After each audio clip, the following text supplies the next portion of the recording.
Hey everybody, welcome back to Tools for Life. So again, this is part of the Q&A thread from I'm a cybersecurity professional, ask me anything. So there were a number of questions about VPNs and security, and I thought the most interesting way to answer this question was to display my artistic abilities and give you guys a visual representation. Obviously, I'm a terrible drawer, which is completely okay with me, and hopefully it'll be more entertaining for you, and you get a bit of a laugh and learn something. So a lot of people were asking in the thread questions related to encryption. So in these roughly 15 minutes, I'm going to try to explain all aspects of encryption within 15 minutes off the top of my head, so we'll get into it. The first topic that we want to talk about is VPNs.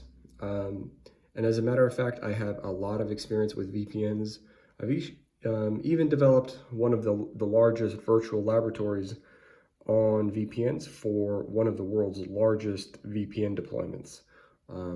It's a hierarchical network of VPNs that's deployed in over 100 countries right now. And that's a very advanced implementation of it, but this is going to be a very simple question. Basically, the people mostly were wondering if VPNs are applicable or important for the average Joe, the everyday person. So I would argue that absolutely they are, and here's why. So here's the average Joe, could be me, could be you, could be your buddy. Here's their computer, and your ISP is your internet service provider, okay? And this is a server out there on the internet. We can just call this your VPN server, okay? And under normal conditions, if you're not using a VPN, you operate the computer and you go over your ISP and you go out to, let's say, your favorite website, okay? And without using HTTPS, your traffic is unencrypted. So let's say what you want to do is you want to go out to this specific website. You first do a DNS query, and that basically says, okay, we want to get out to this named website. What's the IP address of that website? So your computer will query. Oftentimes the DNS server exists within your ISP. It can be external to your ISP as well, but it doesn't really matter. It queries the DNS server, and the DNS server tells your computer where to go in relation to the internet. Okay, and your computer goes off into that traffic. Now, more recently, there's been a feature called DNS over HTTPS. Okay, the main feature or the main issue that people see with DNS is that people who snoop on your DNS can know where you're browsing and where you're going. So they can basically see your browsing history through your DNS. Now, using DNS over HTTPS has another consideration. So a lot of people say, oh, you're using DNS over HTTPS just offloads the responsibility to it. So for example, a DNS over HTTPS provider is Cloudflare. There's a lot of them, but theoretically, the government can go to Cloudflare and they can say, we want to see all of the DNS queries from this IP address, and that IP address would be your computer's IP address or your home IP address. Okay, but there are some no-log DNS over HTTPS services out there, and they're for free. So if you just know the servers, you can go into your computer settings or your web browser settings, and you can set it there, and every time your computer does a DNS query, it's encrypted, okay?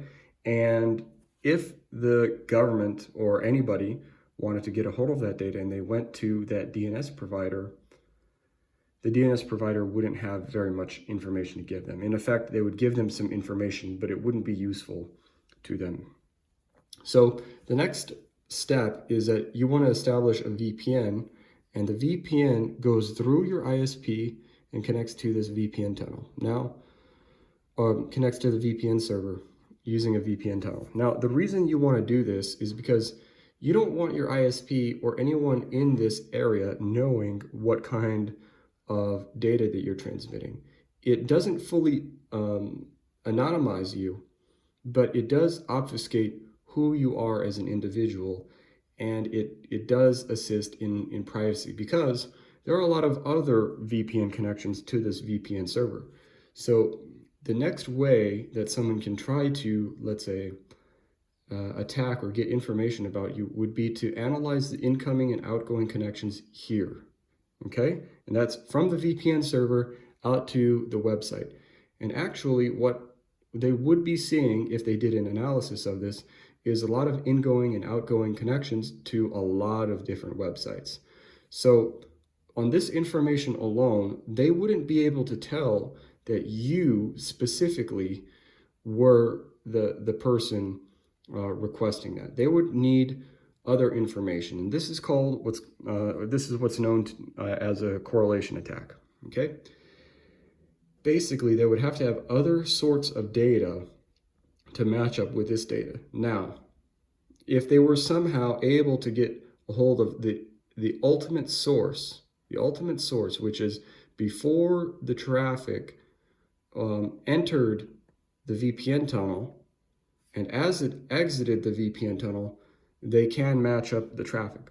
But that requires them, whoever is doing this correlation attack, to actually have access to that.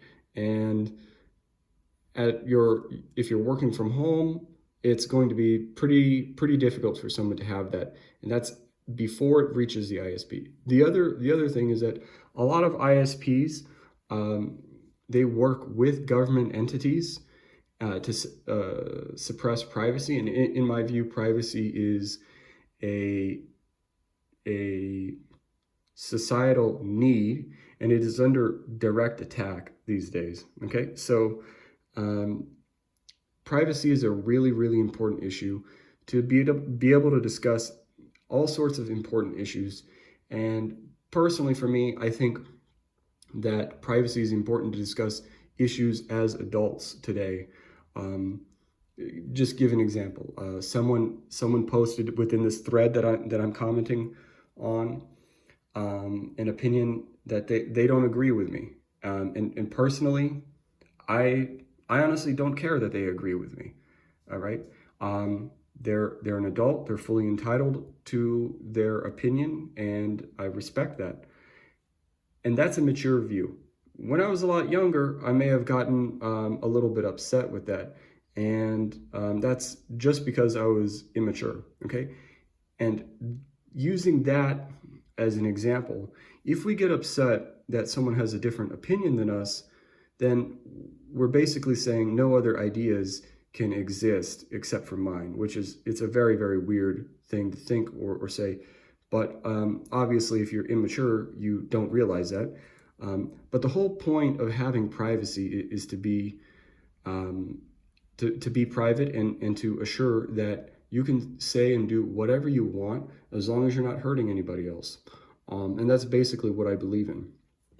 So this obfuscates that. Also, it does get around geo-blocking. Someone mentioned that it basically that's the VPN's only source. When you go into the corporate world or a business world, the use case for VPNs gets even stronger, okay? Because there's a lot of data that is transmitted, especially when you think about like site-to-site VPNs, when you want to connect two separate physical locations with a VPN. That makes a lot more sense than this, but in my view, it's still possible. There's a lot of free VPNs out there. So I know a lot of people are paying for VPNs. I pay for a VPN because I use advanced features for VPNs, and I use privacy services because they're needed by my business, okay? But basically, Proton Mail or Proton, it's Proton VPN. I believe, I guess these would be capital, Proton VPN has a free VPN. It works for mobile devices, desktops, basically every device that you might have on any operating system that you might have. They offer a free VPN. software, and it's very good for what it is. I mean, you don't pay anything. There's limited features, but it's very good. And if you pay, you get, in my opinion, the very best VPN services available to consumers.